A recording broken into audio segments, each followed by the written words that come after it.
जय हिंद दोस्तों, स्वागत है आपका इस यूट्यूब चैनल पे जिसका नाम है आरडी ट्रिकी क्लासेज। आज के वीडियो में हम लोग देखेंगे क्लास 10th संस्कृत का दूसरा चैप्टर पाटलिपुत्र वैभवम।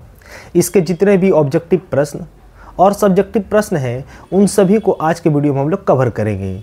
तो चलिए दोस्तों, आज का क्लास बिना देर किए शुरू करते हैं। आज का हमारा टॉपिक है पाटलिपुत्र वैभवम। वन शॉट में आज इस क्लास को ख़त्म करेंगे। सबसे पहले पाटलिपुत्र है पटना का पुराना नाम। पटना का प्राचीनतम नाम क्या है? तो पाटलिपुत्र है। क्या है? पाटलिपुत्र है। इससे बहुत सारे ऑब्जेक्टिव प्रश्न आपके संस्कृत बोर्ड परीक्षा में पूछे जाते हैं। जैसे में पूछेगा कि पटना किसकी राजधानी है, तो पटना किसकी राजधानी है? आप सभी को पता है कि बिहार की राजधानी हमारी क्या है? पटना है। ठीक है। पटना किस नदी के किनारे बसा है? किस नदी के किनारे बसा है? तो पटना हमारा गंगा नदी के किनारे बसा एक शहर है। ठीक है, जो बिहार की राजधानी कही जाती है। ठीक है। अब आपसे पूछता है कि गंगा नदी की टोटल कुल लंबाई कितनी है? तो गंगा नदी की अगर हम कुल लंबाई की अगर हम बात करें तो कुल लंबाई कितनी है? 2525 किलोमीटर है। कितनी है? 2525 किलोमीटर गंगा की कुल लंबाई है। लेकिन बिहार में गंगा की लंबाई कितनी है, ये भी क्वेश्चन पूछता है। बिहार में गंगा की लंबाई कितनी है? तो बिहार में गंगा की लंबाई है 435 किलोमीटर। कितनी है? 435 किलोमीटर है। और पूरे ओवरऑल गंगा नदी की लंबाई कितनी है? 2525 किलोमीटर आपको याद रखनी है। ठीक है। पटना जो है किस नदी के किनारे बसा है? क्या बोलेंगे? गंगा। पटना किसकी राजधानी है? बिहार की राजधानी है। ठीक है। ये सब बस मोटा मोटी चीज़ों के बारे में हम लोग समझ रहे हैं। ठीक है, कि इसमें पढ़ना क्या है। फिर हम लोग इसका ऑब्जेक्टिव प्रश्न देखेंगे, फिर सब्जेक्टिव प्रश्न भी देखेंगे। ठीक है। तो पटना किसकी राजधानी है? बिहार की। पटना किस नदी के किनारे बसा है? गंगा नदी के किनारे। और गंगा नदी की कुल लंबाई कितनी है? 2525 किलोमीटर। और बिहार में गंगा की लंबाई कितनी है? 435 किलोमीटर। एक क्वेश्चन और पूछता है कि बताइए गंगा नदी जो है, गंगा नदी पटना में किस दिशा में बहती है? किस दिशा में बहती है? तो बोलेंगे उत्तर दिशा में। किस दिशा में बहती है? उत्तर दिशा में बहती है। ठीक है। गंगा नदी के ऊपर कौन सा सेतु पुल है? कौन सा सेतु पुल है? तो क्या बोलेंगे? कौन सा सेतु पुल है? तो बोलेंगे महात्मा गांधी सेतु पुल। महात्मा गांधी सेतु पुल। महात्मा गांधी सेतु पुल है, जो कितनी दूर तक फैला हुआ है? तो 7 किलोमीटर तक फैला हुआ है। ठीक है। पटना के प्राचीनतम नाम की अगर हम बात करें कि पटना का प्राचीनतम नाम कौन कौन सा है?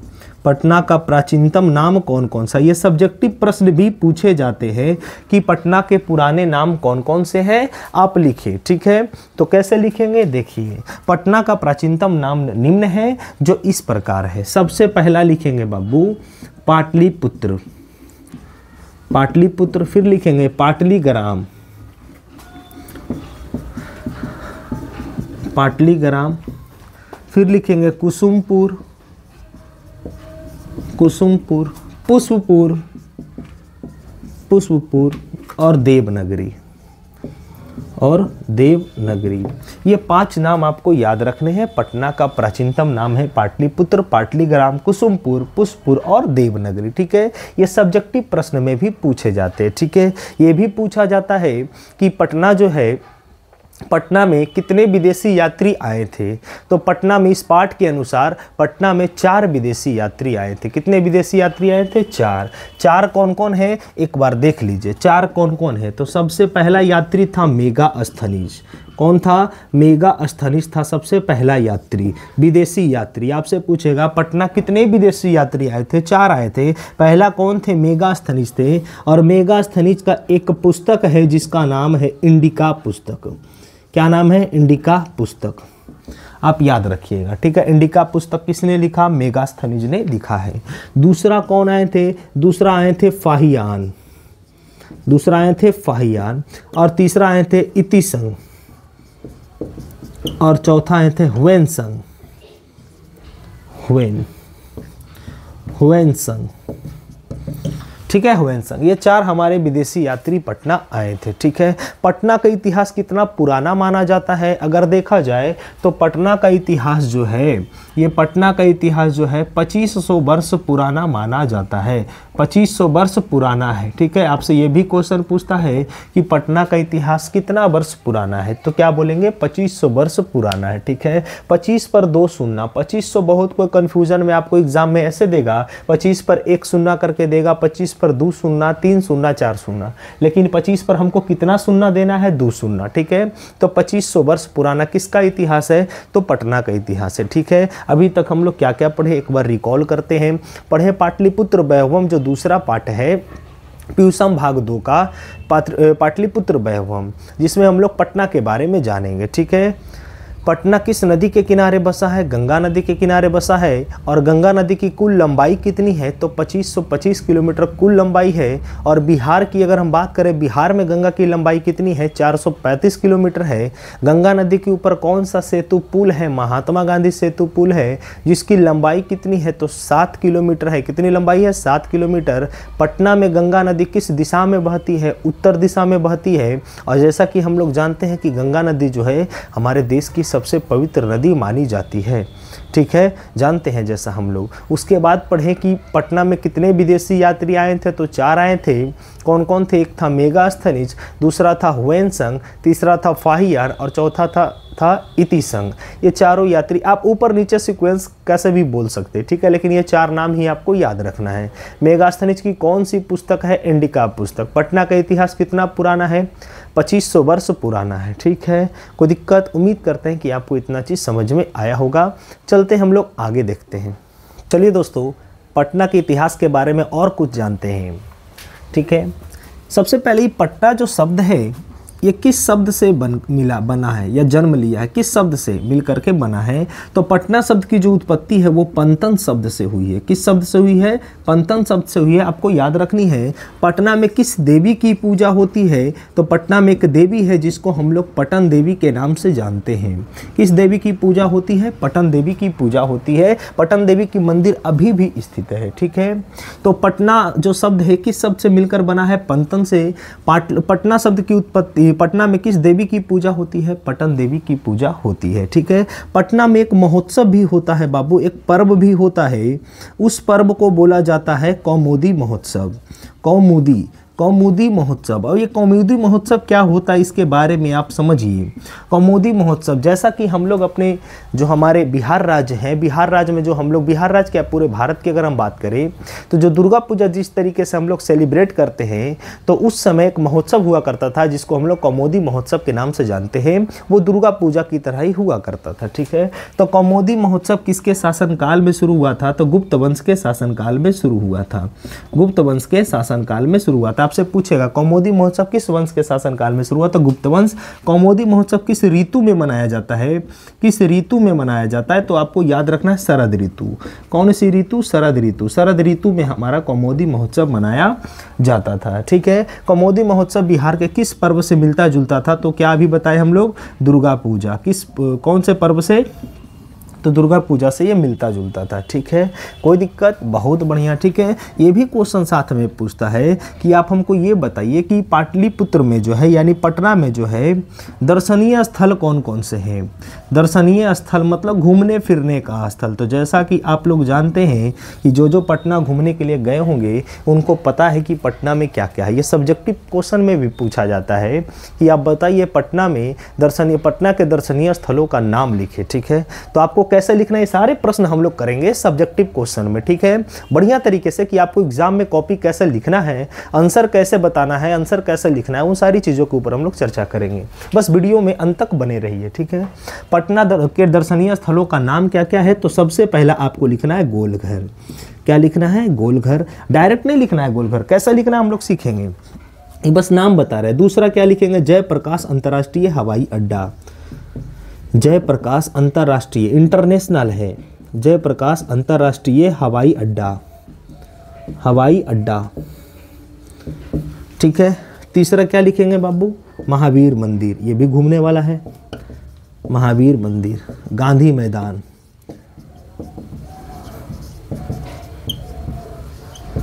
गांधी मैदान। उसके बाद 5वां में है चिड़ियाघर, संजय गांधी जैविक उद्यान जिसका नाम है, ठीक है, संजय गांधी, चिड़ियाघर का नाम है संजय गांधी जैविक उद्यान, उद्यान है, ठीक है ना, जैविक उद्यान। 5 नाम हो गया, बस बहुत है, याद रखिएगा, ठीक है ना। गोलघर हो गया, जयप्रकाश अंतर्राष्ट्रीय हवाई अड्डा हो गया, महावीर मंदिर हो गया, गांधी मैदान हो गया, चिड़ियाघर हो गया, संग्रहालय भी हो गया, ठीक है ना। आप बोल सकते हैं हाई कोर्ट, ये सब घूमने फिरने की जगह, देखने की जगह, ठीक है, दर्शनीय स्थलों का नाम है, ठीक है। तो आपसे यदि पूछे कि पटना के दर्शनीय स्थलों का नाम लिखें तो क्या लिखेंगे? पटना के दर्शनीय स्थल निम्न है जो इस प्रकार है। पहला लिखेंगे गोलघर, दूसरा लिखेंगे जयप्रकाश अंतर्राष्ट्रीय हवाई अड्डा, तीसरा लिखेंगे बाबू क्या? महावीर मंदिर, चौथा लिखेंगे संजय गांधी जैविक उद्यान, और 5वां हम लोग क्या लिखेंगे? 5वां लिखेंगे और क्या है?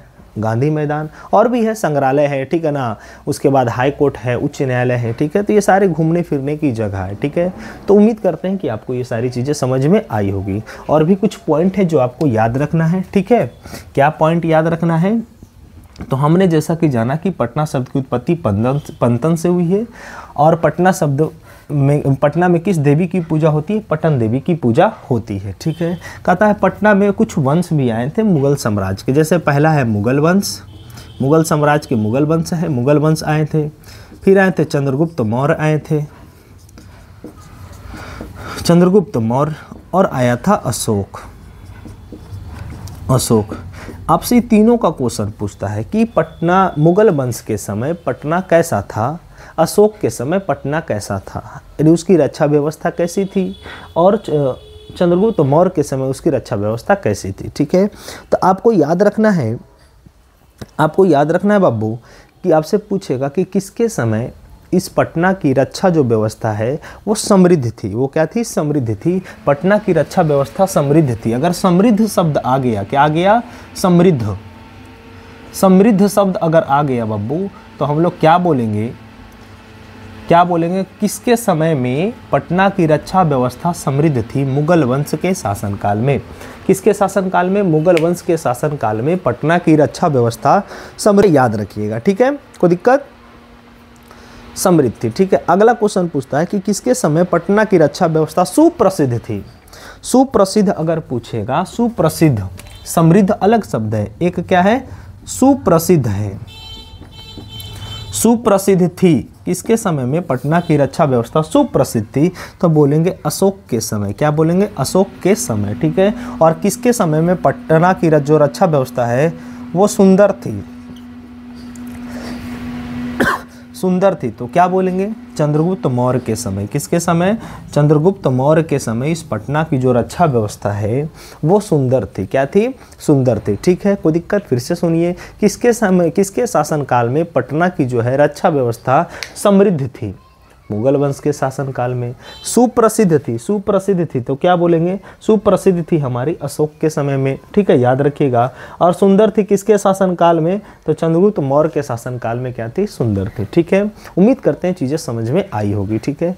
और भी इसके बारे में कुछ पॉइंट हैं कि पटना के बारे में एक महापुरुष थे, एक महापुरुष थे जिन्होंने भविष्यवाणी किए थे। क्या किए थे?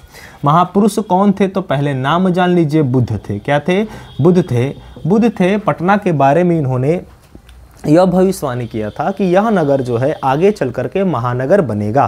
पटना जो नगर है वो आगे चल करके महानगर बनेगा, लेकिन बाढ़ और दंगा फसाद जैसी समस्या से हमेशा ग्रसित रहेगा, ठीक है। आपसे क्वेश्चन पूछता है कि बताइए पटना के बारे में किस महापुरुष ने भविष्यवाणी की थी? तो पटना के बारे में बुद्ध ने यह भविष्यवाणी की थी कि यह नगर आगे चल करके महानगर बनेगा, लेकिन यहाँ बाढ़ और दंगा फसाद जैसी समस्या हमेशा आती रहेगी। ये किसने कहा था? बुद्ध ने कहा था, जिनका पूरा नाम गौतम बुद्ध के रूप में हम लोग जानते हैं, ठीक है। बस, तो आपसे पूछेगा किस महापुरुष ने भविष्यवाणी किए थे? बुद्ध ने किए थे। दो और महापुरुष थे जिन्होंने इसके ऊपर एक पुस्तक लिखा था। एक थे बाबू राजशेखर और एक था दामोदर गुप्त। एक था दामोदर गुप्त, राजशेखर और दामोदर गुप्त। इन्होंने पुस्तक लिखा है, ठीक है। पुस्तक कौन कौन सा लिखा है? राजशेखर कौन से पुस्तक लिखे? राजशेखर पुस्तक लिखे काव्य मीमांसा। क्या लिखे? काव्य मीमांसा। आपको याद रखना है, काव्य मीमांसा नामक पुस्तक किसने लिखा? राजशेखर ने। और दामोदर गुप्त एक पुस्तक लिखे हैं जिस पुस्तक का नाम है कुट मीमांसा। कुट मीमांसा काव्य। कुट मीमांसा काव्य के रचनाकार है दामोदर गुप्त और काव्य मीमांसा काव्य के रचनाकार है राजशेखर। कौन है? राजशेखर। ठीक है, उम्मीद करते हैं पटना के बारे में इतने आपको मेन पॉइंट याद हो गए होंगे।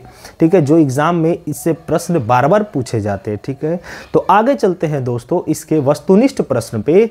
जो प्रश्न आने वाले एग्जाम में पूछे जाएंगे या पहले पूछे गए हैं उन सभी प्रश्नों को लेकर के आए हैं। ठीक है, तो चलते हैं हम लोग उन प्रश्न के ऊपर। तो चलिए दोस्तों हम लोग चलते हैं इसके वस्तुनिष्ठ प्रश्न पे जो एग्ज़ाम में पूछा गया है। पहला प्रश्न क्या कहता है? पटना का इतिहास कितना वर्ष पुराना है? जैसा कि हम लोग वीडियो में देखे हैं कि पटना का इतिहास कितना वर्ष पुराना है। कितना वर्ष पुराना है? 2500 वर्ष पुराना है। यानी 25 पर 2 शून्य। क्या 25 पर 2 शून्य? नहीं। 25 पर 3 शून्य? नहीं। 25 पर 2 शून्य, 2500 वर्ष। इसलिए 25 पर 2 शून्य आपको याद रखना है क्योंकि एग्जामिनर आपको ऑप्शन ऐसे देगा, आप जल्दीबाजी में कहीं 3 शून्य पर लगा दिए तो गलती हो जाएगा। इसीलिए हमको पता है कि 2500 आप कैसे लिखाता है, आपको भी पता होगा, लेकिन आपको बोलना है 25 पर 2 शून्य, याद रखना है। ठीक है, 2500 वर्ष पुराना हमारा पटना का इतिहास है। ठीक है, पटना में गंगा नदी किस दिशा में बहती है? पटना में जो गंगा नदी है वो किस दिशा में बहती है? क्या बताए थे? उत्तर दिशा में। कौन सी दिशा में? उत्तर दिशा में बहती है। ठीक है, तीसरा प्रश्न क्या कहता है? गंगा नदी की कुल लंबाई कितनी है? गंगा नदी की कुल लंबाई बताना है। क्या 2300 किलोमीटर? नहीं। क्या 2500 किलोमीटर? नहीं। 2525 किलोमीटर, 435। जी 2525 किलोमीटर होगा। 435 तो हमारी बिहार में इसकी लंबाई है। बिहार में लंबाई कितनी है? 435 किलोमीटर है। ये डाटा चेंज हो सकता है। ठीक है ना, कहीं कहीं पर 438 भी रहता है, कहीं कहीं 435 भी रहता है। ठीक है ना, लेकिन वो डाटा चेंज नहीं होगा, ये 2525 किलोमीटर ही है। पटना में कितने विदेशी यात्री आए थे? पटना घूमने के लिए कितने विदेशी यात्री आए थे? क्या 2 आए थे, 3 आए थे, 4 आए थे, 5 आए थे? क्या बोलेंगे? 4 विदेशी यात्री आए थे। 4 कौन कौन आए थे? मेगास्थनीज, इतिसंग, हुएनसंग और फाहियान। ये 4 व्यक्ति थे और चारों व्यक्ति का नाम आपको याद रखनी है। 5वां क्वेश्चन कहता है पटना शब्द की उत्पत्ति किस शब्द से हुई है? ये जो पटना शब्द है इसकी उत्पत्ति किस शब्द से हुई है? क्या पटन से हुई है? जी नहीं। क्या पतन से हुई है? नहीं। पंतन से हुई? हाँ जी, पंतन शब्द से हुई है। किस शब्द से हुई है? पंतन शब्द से हमारा पटना शब्द की उत्पत्ति हुई है। लास्ट क्वेश्चन, इंडिका पुस्तक के लेखक कौन है? इंडिका पुस्तक के लेखक कौन है? क्या हुएनसंग है, इतिसंग है, फाहियान है या मेगास्थनीज? कौन है? मेगास्थनीज है। और इस इंडिका पुस्तक में पटना के इतिहास का वर्णन है। ठीक है, चलते हैं और भी कुछ प्रश्न हैं जो हम लोग देखते हैं। ये दोस्तों कुछ और प्रश्न हैं जो हम लोग देखते हैं। क्या कहता है अगला प्रश्न? कुट मीमांसा काव्य के रचनाकार कौन है? कुट मीमांसा या कुट मीमांसा आप जो बोलिए, कुट मीमांसा काव्य के रचनाकार कौन है? क्या दामोदर गुप्त है, राजशेखर है, मेगास्थनीज है या बुद्ध है? तो कुट मीमांसा काव्य की अगर हम बात करें तो इसके लेखक कौन है? दामोदर गुप्त है। काव्य मीमांसा काव्य के रचनाकार कौन है? राजशेखर है। कौन है? राजशेखर। ये दोनों में कंफ्यूजन मत होइएगा। कुट मीमांसा काव्य पूछेगा दामोदर गुप्त और काव्य मीमांसा पूछेगा राजशेखर। अगला क्वेश्चन कहता है पटना के बारे में किस महापुरुष ने भविष्यवाणी किए थे? किस महापुरुष ने भविष्यवाणी किए थे? बुद्ध ने। किसने किया था? बुद्ध ने। और भविष्यवाणी में क्या कहा था? आपसे क्वेश्चन यदि पूछेगा, हम सब्जेक्टिव क्वेश्चन में देखेंगे, ये क्वेश्चन सब्जेक्टिव में भी पूछा जाता है कि पटना के बारे में किस महापुरुष ने भविष्यवाणी किए थे और क्या किए थे? तो यही लिखेंगे, पटना के बारे में बुद्ध ने भविष्यवाणी किए थे और कहे थे कि यह नगर आगे चल करके महानगर बनेगा और परंतु यह बाढ़ और दंगा फसाद जैसी समस्या से हमेशा ग्रसित रहेगा। बस ये चीज़ लिखना है, 2 नंबर आपको दिए जाएंगे इसके लिए, ठीक है। तो बढ़िया से लिखेंगे, हैंडराइटिंग बढ़िया से सुंदर तरीके से, नंबर आपका नहीं कटेगा, क्योंकि संस्कृत और हिंदी ऐसा विषय है यदि आप इसमें भर भर के लिखते हैं तो नंबर भर भर के मिलेंगे। लेकिन भर भर के लिखने का कहने का मतलब ये नहीं कि जो सो लिखना है, जो सो नहीं लिखना है, टॉपिक से रिलेटेड चीज़ों को लिखना है बढ़िया तरीके से, साफ साफ अक्षरों में, तो नंबर आपको बढ़िया मिलेगा, ठीक है। पटना के बारे में किस महापुरुष ने भविष्यवाणी किए थे? बुद्ध ने किए थे। और क्या किए थे हम लोग देख लिए। अगला क्वेश्चन कहता है कौमुदी महोत्सव किसके शासनकाल में मनाया जाता है? कौमुदी महोत्सव किसके शासनकाल में? क्या अशोक के शासनकाल में, मौर्य, गुप्त या चोल? क्या बोलेंगे? गुप्त वंश के शासनकाल में। कौमुदी महोत्सव बताए थे शरद ऋतु में मनाया जाता है। कौमुदी महोत्सव बिहार के दुर्गा पूजा जैसे महोत्सव होते हैं। अगला क्वेश्चन कहता है पटना में किस महापुरुष का जन्म हुआ था? Very important question. किस महापुरुष का जन्म हुआ था पटना में? क्या अशोक का? नहीं, गुरु गोविंद सिंह का जन्म हुआ था। कहाँ बाबू? पटना में। अब ये गुरु गोविंद सिंह कौन है? आप लोग सिख धर्म का नाम सुने होंगे। सिख धर्म के प्रवर्तक यानी संस्थापक, संचालक हमारे गुरु नानक है। सिख धर्म के संचालक कौन है? गुरु नानक। और पहले गुरु है गुरु नानक। लेकिन ये जो गुरु गोविंद सिंह है, ये गुरु गोविंद सिंह 10वें गुरु हैं। सिख धर्म में कुल 10 गुरु आए हैं। कितने गुरु आए हैं? 10 गुरु। सिख धर्म में कितने गुरु आए हैं? 10 गुरु, जिसमें से पहले गुरु हमारे गुरु नानक हैं और 10वें गुरु, अंतिम गुरु हमारे गुरु गोविंद सिंह हैं। और अंतिम गुरु का जन्म हमारे पटना में हुआ था। कहाँ हुआ था? पटना में। इसीलिए क्वेश्चन अपने आप में खास बनता है। आपसे पूछेगा कि पटना में किस महापुरुष का जन्म हुआ था? गुरु गोविंद सिंह का जन्म हुआ था, ठीक है। गुरु गोविंद सिंह सिख धर्म के कौन से नंबर के गुरु है? 10वें नंबर के, ठीक है। और 5वें नंबर के कौन है? तो गुरु अर्जुन देव है। कौन है? गुरु अर्जुन देव 5वें नंबर का। आपको पहला, 5वां और 10वां याद रखना है। पहला गुरु नानक, 10वां गुरु गोविंद सिंह और 5वां हमारे गुरु अर्जुन देव, ठीक है। गुरु गोविंद सिंह का एक कथन था, उन्होंने कहा था कि महिलाओं के नाम के अंत में कौर जोड़ने के लिए और पुरुषों के नाम के अंत में सिंह जोड़ने के लिए, ठीक है। इसीलिए इनके नाम के अंत में सिंह लगता है। गुरु गोविंद सिंह सब अपने नाम के अंत में सिंह लगाता है कि नहीं, टाइटल के रूप में, ठीक है। और महिला क्या लगाता है? कौर। जैसे आप लोग क्रिकेटर, एक महिला है हरमनप्रीत कौर, है कि नहीं, जो इंडियन टीम के कैप्टन है, हरमनप्रीत कौर, ठीक है। तो वही चीज़ है, कौर जोड़ने के लिए कहे थे गुरु गोविंद सिंह, महिला के नाम के अंत में और पुरुष के नाम के अंत में सिंह। तो आपको याद रखना है पटना में किस महापुरुष का जन्म हुआ था? गुरु गोविंद सिंह। क्या बोलेंगे? गुरु गोविंद सिंह का जन्म हुआ था। किसके शासनकाल में पटना की रक्षा व्यवस्था समृद्ध थी? अब आप याद होगा इस इधर पर इधर जो है 3 चीज़ बताए थे, एक समृद्ध, सुंदर और सुप्रसिद्ध। तो सुप्रसिद्ध था अशोक के समय में, ठीक है। लेकिन समृद्ध था मुगल वंश के समय में और सुंदर था चंद्रगुप्त मौर्य के समय में। तो यहाँ क्या पूछ रहा है? समृद्ध। क्या पूछ रहा है? समृद्ध। तो क्या बोलेंगे? मुगल वंश के शासनकाल में पटना की रक्षा व्यवस्था समृद्ध थी, ठीक है। जितने भी ऑब्जेक्टिव प्रश्न जो इम्पोर्टेंट थे, जो एग्जाम में पूछे जाते हैं बार बार, उन सभी प्रश्नों को हमने देख लिया। अब चलते हैं इसके सब्जेक्टिव प्रश्न। 2, 3, 4 सब्जेक्टिव प्रश्न हैं जो बार बार एग्जाम में पूछे जाते हैं। उनको कैसे लिखना है, किस तरीके से लिखना है, उसके ऊपर चर्चा करते हैं, ठीक है। ये दोस्तों हम लोग चलते हैं सब्जेक्टिव प्रश्न, जो कि इम्पोर्टेंट सब्जेक्टिव प्रश्न हैं जो बार बार एग्जाम में पूछे जाते हैं, जो आपके सामने लिखे हुए हैं। तो एक एक करके हम लोग सारे प्रश्नों को हल करते हैं, ठीक है। सबसे पहला प्रश्न क्या कहता है? पटना के प्राचीनतम नाम लिखें। आपसे क्वेश्चन पूछता है कि पाटलिपुत्र वैभवम पाठ के अनुसार पटना के प्राचीनतम नाम क्या क्या हैं। तो आपको लिखना है पटना के प्राचीनतम नाम निम्न है, जो इस प्रकार है। जैसे हम बता रहे हैं आपको एग्जाम में, वही चीज़ एज इट इज लिखना है, कोई चेंज नहीं करना है, ठीक है। यदि आप चाहते हैं कि एग्जाम में बढ़िया मार्क्स आए, बढ़िया नंबर आए, तो हमारे द्वारा दिए गए इंस्ट्रक्शन को आपको फॉलो करना पड़ेगा, ठीक है। और फॉलो करेंगे तो बढ़िया नंबर आएगा।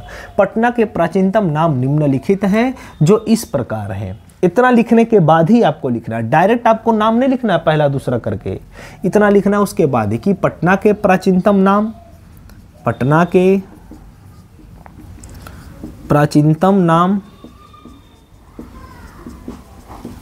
निम्न है, जो इस प्रकार है, जो इस प्रकार है। उसके बाद लिखना है पहला दूसरा नंबर देकर के कि पहला में क्या है, पहला में है पाटलिपुत्र, फिर दूसरा में ऐसे लिखना है ऊपर नीचे। आपको यहाँ दूसरा नहीं लिखना है, ऊपर नीचे लिखना है। पाटलिपुत्र, पाटलीग्राम, तीसरा पुष्पपुर, चौथा कुसुमपुर और पांचवा है देवनागरी। इस तरीके से हम लोग पांचों लिखेंगे, पांचवा यहाँ लिखिएगा, इस तरीके से 5 हम लोग लिखेंगे। ठीक है, 5 कम से कम आपको 5 लिखने हैं, चाहे वो पटना का प्राचीनतम नाम से पूछे, चाहे वो पटना के दर्शनीय स्थलों के नाम से पूछे। ठीक है, ये दूसरा क्वेश्चन आप लोग को खुद बनाना है। क्वेश्चन कहता है पटना के दर्शनीय स्थलों के नाम लिखें, तो वही लिखेंगे। पटना के दर्शनीय स्थल के नाम निम्न है जो इस प्रकार है, निम्न है जो इस प्रकार है। कैसे? पहला में लिखेंगे हम लोग, क्या लिखेंगे? पहला में सचिवालय लिखेंगे, संग्रहालय लिखेंगे, गोलघर लिखेंगे, जयप्रकाश अंतर्राष्ट्रीय हवाई अड्डा लिखेंगे, ऊपर नीचे लिखना है। जयप्रकाश अंतर्राष्ट्रीय हवाई अड्डा लिखेंगे, संजय गांधी जैविक उद्यान लिखेंगे, गुरुद्वारा लिखेंगे, महावीर मंदिर लिखेंगे, बहुत सारे चीज़ है। ठीक है ना, उच्च न्यायालय लिखेंगे, गांधी मैदान लिखेंगे, 5-6 लिख देना है आपको। ठीक है, दर्शनीय स्थलों के नाम लिख देना है। ठीक है, आपको ये क्वेश्चन खुद से बनाना है और बना करके हमको कमेंट सेक्शन में पिन करना है, मतलब सेंड करना है कमेंट सेक्शन में बना करके। ठीक है, अगला कहता है पटना के बारे में किस महापुरुष ने भविष्यवाणी किए थे और क्या किए थे, वही लिखेंगे। पटना के बारे में बुद्ध ने भविष्यवाणी किए थे और यह कहे थे कि यह नगर आगे चल करके महानगर बनेगा, लेकिन यह हमेशा बाढ़ और दंगा फसाद जैसी समस्या से ग्रसित रहेगा। ठीक है, चौथा क्वेश्चन कहता है पटना कितने विदेशी यात्री आए थे, उनके नाम लिखे, वही लिखेंगे। पटना 4 विदेशी यात्री आए थे जो इस प्रकार है, पहला मेगास्थनीज, दूसरा हुएनसंग, तीसरा इतिसंग और चौथा फाहियान। ऐसे ऊपर नीचे सीरियली लिखेंगे, लगातार नहीं लिखना, ऊपर नीचे लिखना, पहला ऊपर दूसरा नीचे तीसरा ऐसे करके। ठीक है, उम्मीद करते हैं कि आपको पाटलिपुत्र वैभव का ऑब्जेक्टिव और सब्जेक्टिव प्रश्न समझ में आया होगा, पाठ पूरे समझ में आए होंगे। ठीक है, इस पाठ में श्लोक नहीं था, इसीलिए हम इसको लाइन बाय लाइन नहीं पढ़े, सारे ऑब्जेक्टिव माध्यम से जो एग्जाम में पूछे जाते हैं जितने प्रश्न, उसी को टारगेट करते हुए सारी चीज़ों को हम लेकर के आए हैं। ठीक है, कल के वीडियो में हम लेकर के आएंगे चैप्टर 3 आलस कथा पाठ के जितने भी ऑब्जेक्टिव प्रश्न या सब्जेक्टिव प्रश्न और जितने भी बेस्ट कंटेंट होंगे वो सभी हम आप लोग के लिए लेकर के आएंगे। ठीक है, यदि वीडियो पसंद आता है तो इस वीडियो को लाइक करें, ज़्यादा से ज़्यादा शेयर करें और चैनल को सब्सक्राइब करें। ठीक है, बस आज के लिए इतना ही, बाकी मिलते हैं कल। जय हिंद।